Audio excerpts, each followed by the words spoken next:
So far in this unit, we've covered a lot of the details of how microbial processes work.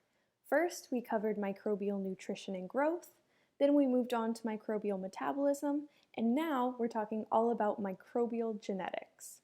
What's really cool about microbial genetics in particular is that all of these processes that we're learning about mostly apply to not just microbes. They also apply to the rest of the eukaryotic organisms like even humans.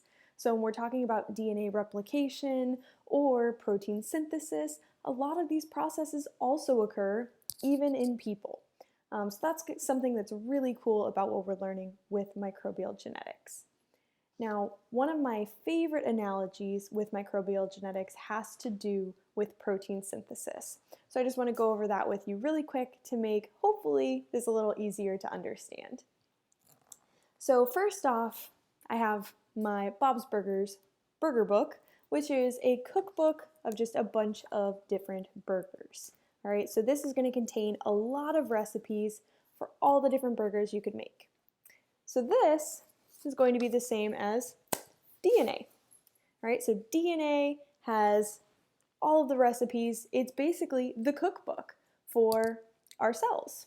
Right, so DNA cookbook. Now, let's say have some burgers and one of my friends tries them and says, "Oh, this is so good, I need your recipe."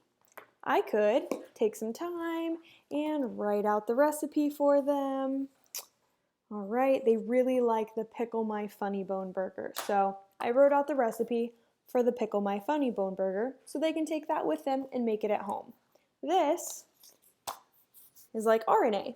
So this is a transcript from the cookbook. So we've taken that DNA and we've turned it now into RNA. So this RNA can move along into the next step of the process, which is the actual protein synthesis step. And that means that my friend can take this recipe and translate that into a burger. I made an Impossible Burger. Yay, plant-based burgers. So this final step would be the protein. So I can't label a picture with a Post-it note, but just imagine we slap that protein Post-it right on that burger. All right, so just remember, DNA is like our cookbook. It's going to have all of the instructions. Then if we transcribe part of that, it's going to be our RNA transcript.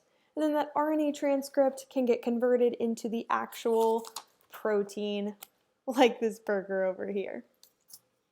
So I hope that that helped simplify this process into an analogy that's really easy to understand. So if you think about it like that, cookbook to a handwritten copy of a recipe turns into our actual protein.